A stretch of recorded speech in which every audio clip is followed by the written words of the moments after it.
नमस्कार. आज आपण पाहणार आहोत तुळशी विवाह कथा.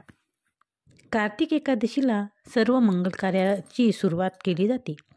तुळशी विवाह केल्याने कन्यादानाची पुण्य प्राप्त होते अशी मान्यता आहे.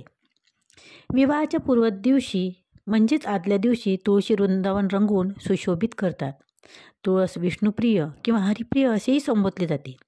कार्तिक शुद्ध द्वादशीपासून पौर्णिमेपर्यंत कोणत्याही दिवशी तुळशी विवाह करण्याची प्रथा असली तरी प्रामुख्याने कार्तिक शुद्ध द्वादशीलाच तुळशी विवाह करतात. कार्तिक पौर्णिमेपर्यंत अर्थात त्रिपुरा पौर्णिमेपर्यंतच्या दिवसात तुळशी विवाह करता येतो. तुळशी विवाहाची कथा आणि मान्यता तेही आपण जाणून घेऊ. आता बघू तुळशी विवाहाची कथा.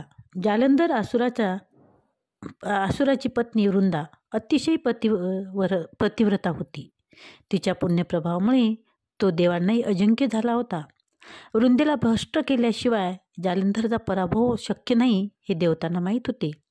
म्हणून श्री विष्णूने जालंधरच्या अनुपस्थितीत त्याचेच रूप धारण केले. त्याच्या महाली जाऊन वृंदेचे सत्वहरण केले. सती वृंदा हिचे पुढे तुळशी रूपाने प्रगट झाली. परंतु देहत्याग करताना तिने श्री विष्णूला दगड म्हणजे शालिग्राम होण्याचा शाप दिला.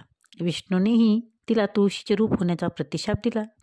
वृंदेच्या पतिव्रतामुळे संतुष्ट होऊन विष्णूने तिला वरही दिला होता. तुळशीची पूजा केली जाईल आणि या घटनेची स्मृती म्हणून शालिग्रामाशी म्हणजेच विष्णूशी तुळशीचे लग्न लावले जाईल. तेव्हापासून तुळशी विवाह करण्याची परंपरा प्रचलित असल्याचे सांगितले जाते.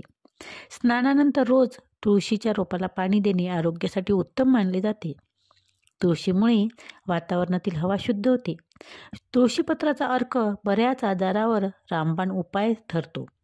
या गुणधर्मामुळे तुळशीच्या सानिध्यात राहावे, जास्तीत जास्त संवर्धन करावे म्हणूनच तुळशी विवाह करण्याची प्रथा पडली असावी असेही सांगितले जाते.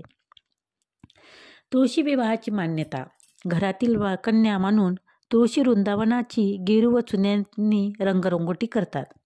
तुळशीचे सौभाग्य अलंकाराने आरास करतात. बोर, चिंच, आवळा त्यात ठेवतात. त्यानंतर तुळस आणि कृष्णाची षडोपचारे पूजा केली जाते. तुळशीला नवीन वस्त्र परिधान करतात. त्यावर मांडव म्हणून उसाची किंवा धांड्याची खोपटी ठेवतात. बाळकृष्ण व तुळस या दोघांमध्ये आंतरपाठ धरून मंगलाष्टके म्हणली जातात. विवाह लावला जातो. त्यानंतर तुळशीचे कन्यादान केले जाते. मंत्रपुष्पांजली आणि आरती केली जाते. घरच्या कन्येस श्रीकृष्णासारखा आदर्श वर मिळावा असा त्यामागचा हेतू आहे. धन्यवाद.